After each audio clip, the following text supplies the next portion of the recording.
स्थिति इतनी बदतर है कि मान लो हम गली में निकल ही नहीं सकते। जिस गली में सीवर निकल रहा है तो हम पिछली गली से जाते हैं लोगों से मिलने। क्यों? हम लोग जो कंप्लेंट करते हैं वो 4-4 महीने तक पूरी नहीं होती है। हम बोलते हैं कि भाई आप इसे सही करो, कहते हैं कि हमारे पास इंस्ट्रूमेंट्री, हमारे पास गाड़ी नहीं है। गाड़ी है तो उसमें जेटिंग मशीन जो करने वाली वो सही नहीं है। जब जेटिंग मशीन वाली सही है तो कुछ 4 बजे भेजते हैं, 5 बजे वो कर्मचारी अपने घर वापस आ जाते हैं। तो मैम हमारा निकलना ही मुश्किल हो चुका है। इससे ये है हमें पता ही नहीं लग रहा हम किससे बोल रहे हैं। 10 नंबर वार्ड के जो एमसी है उनके तो पोस्टर भी लग चुके हैं लापता के।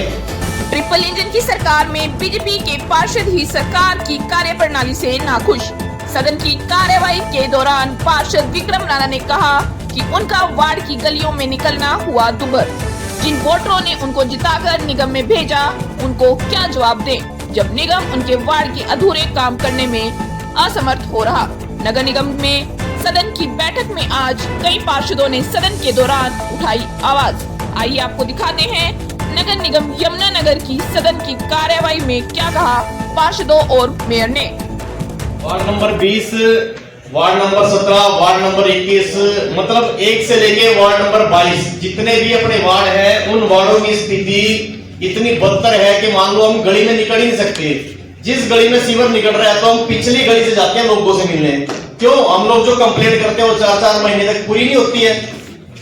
हम बोलते हैं कि भाई आप इसे सही करो, कहते हैं कि हमारे पास इंस्ट्रूमेंट्री, हमारे पास गाड़ी नहीं है। गाड़ी है तो उसमें जेटिंग मशीन जो करने वाली वो सही नहीं है। जब जेटिंग मशीन वाली सही है कुछ 4 बजे भेजते हैं, 5 बजे वो कर्मचारी अपने घर वापस आ जाते हैं। तो मैम हमारा निकलना ही मुश्किल हो चुका है। दूसरी बात, जो हमारी गलियों के अंदर जो सीवरेज के जो पाइप डले हुए थे वो आज से 30 साल पहले वो जो पाइप डले थे, आपने जो अपना सीवरेज की जो टीम है उन्होंने एक एस्टिमेट बनाया था पूरे यमुनानगर का कि 8 इंच के वो पाइप गलियों के अंदर डले हुए हैं। परंतु आज जनसंख्या हमारे वार्ड की, एक वार्ड में लगभग 20,000 वोट है। तो अगर जो हम डिवाइड करते तो 5,000 एक वार्ड के अंदर घर होगा। एक वार्ड के अंदर 5,000 घर है। उन 5,000 घरों का जो वेस्ट मटीरियल वो सीवरेज में जा ही नहीं पाता। इसमें समस्या ये है हमें पता ही नहीं लग रहा हम किससे बोल रहे हैं। मैम यदि आप एक बार आओगे तो आपको हम स्थिति ये दिखाएंगे कि 4 महीने हमारे रंजीत गार्डन में, जोगिंदर नगर में, जगाधरी में, 1 नंबर वार्ड में अपने रीना संतोखी जी हैं उनके वार्ड में, और 10 नंबर वार्ड के जो एमसी हैं उनके तो पोस्टर भी लग चुके हैं लापता के। हम लोग जाए कहाँ? मैम हम करें तो क्या करें? पब्लिक हेल्थ की टीम ने कहा था कि हम लोग IIT से टीम हायर करेंगे। 1 साल हो गया आज तक तो टीम हायर नहीं हुई है। या तो फिर एक काम किया जाएगा, हर एक एमसी के एक जेटिंग मशीन दे दें। हम लोग अपने वार्ड के टेंडर वगैरह तो लगवाएंगे नहीं। सड़क हम लोगों ने बनवानी है, नाली हम लोगों ने बनवानी है। हम अपने आप ही अपनी सीवरेज की जो सफाई है वो लोग कर लेते हैं। हम कहते हैं कि लड़ाई नहीं है, हम समाज के लिए खड़े होते हैं, समाज के लिए लड़ते हैं। समाज के लिए हमें लड़ना पड़ेगा क्योंकि हमें कल को फिर उनके बीच में जाना पड़ेगा। तो मैम मेरा तो ये निवेदन है कि हमारी ये समस्या आप जल्दी से जल्दी क्लियर करो, नहीं तो मैम अगली मीटिंग में मेरा तो यही निवेदन है। लोकेशन है वो ऑथराइज एरिया में रख के उसको अप्रूव कर दिया गया, उसकी ये आईडी है और लोकेशन दोनों फोटो साथ लग रही हैं और उस प्लाट की रजिस्ट्री हो जाती है। और जब जो ऑथराइज के अंदर है, जो वो अपनी आईडी बनाने के लिए जाता है, वो आईडी नहीं बन पाती। क्यों? उसके अंदर लोकेशन के अंदर आईडी खड़ी है। आप इसको मुझे दे दीजिए, इसके एक बार इंक्वायरी करा लेते हैं। मुझे पता है ये मुद्दा चल रहा है, ये भी लास्ट मीटिंग में इसी हिसाब के साथ डिस्कस हो रहा है। ये मुद्दे सिर्फ यहाँ पे नहीं, बाकी सभी जिलों में, काफी नगर निगमों, नगर पालिकाओं में है। मैडम जो जेन्युइन केस है, अब किसी ने अपना प्लॉट बेच दिया तो जेन्युइन पे इंक्वायरी करा लें।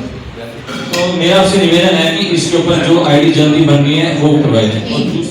कि एक्सपर्ट टीम हमें ये बताए कि पिछली बार हमारी आज की डेट में हमारी पॉपुलेशन कितनी है और आने वाले समय में वो बढ़नी है, उसके अकॉर्डिंग हम अपनी संरचना को तैयार करें।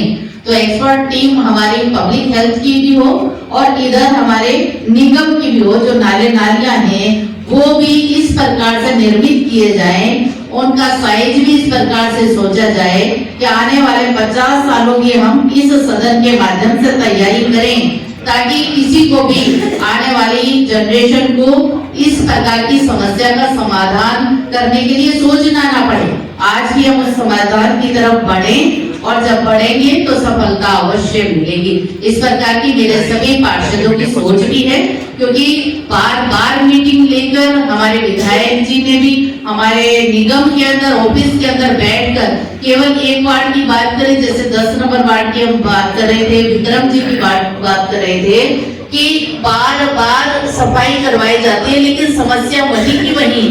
जैसे ही पानी आता है दोबारा गलियों के अंदर पानी खड़ा हो जाता है, लोगों का घर से बाहर निकलना मुश्किल हो जाता है। तो आज वो समस्या है, आने वाले समय में और ज्यादा बढ़ेगी। इसलिए इसको फाइनल करते हुए कि हम एक्सपर्ट टीम हायर करते हुए हर एक वार्ड का क्यों बल्कि पूरे जिले के बारे में सोचते हुए कि आगामी समय बहुत बेहतर रहे और इस सदन की इस कार्रवाई को आने वाले इस समय की जनरेशन याद रखे कि हमने इस प्रकार की कार्रवाई इस सदन के माध्यम से करी या करवाई। हमारे टोटल 53 मुद्दे थे जिसके ऊपर डिस्कशन होना था, और हमारे अन्य मुद्दे भी थे जो कि मेरे द्वारा विशेष रूप से डाले गए थे, और हर एक मुद्दे पर बहुत विस्तृत रूप से चर्चा की गई है। हर पार्षद ने अपनी अपनी बात को सभी पार्षदों की तरफ से कंबाइंड करते हुए रखा है, ताकि सदन का टाइम जो है वो हाउस का वेस्ट ना हो।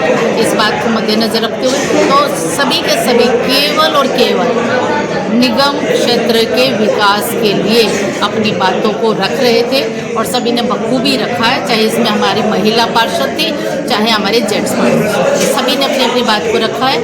और चाहे वो सफाई से संबंधित मुद्दा हो, चाहे सड़क निर्माण का मुद्दा हो, चाहे शहर को सुंदर बनाने से संबंधित मुद्दा हो, या आगामी समय के लिए जो मानसून की तैयारी है, हमारे नाले नालियों को साफ करने से संबंधित मुद्दा है, हर चीज़ के ऊपर बहुत विस्तृत रूप से चर्चा की गई है। और हमें पूरे अधिकारियों की तरफ से ये आश्वासन मिला है कि सभी मुद्दों के ऊपर विस्तृत रूप से सोचते हुए और जल्द से जल्द वो कार्य करवाए जाए। बिल्कुल निकासी को लेकर तो मेन समस्या थी कि नाले नालियों के इन्होंने टेंडर कर दिए हैं, और वो मानसून से पहले सफाई उनकी हो जाएगी। पूरे हमारे यहाँ पर विस्तृत रूप से चर्चा हुई है, और अन्नपूर्ण और अपूर्ण का जो मामला है वो हाउस के अधिकारियों के हाथ का नहीं है, वो ऊपर से ही पारित होगा। तो उसमें आज भी हाउस के अंदर वहाँ सदन में इस बात को हमारे विधायक जी के द्वारा रखा गया है, और हमें उम्मीद है कि जल्दी से जल्दी इसके ऊपर कार्य हो जाए।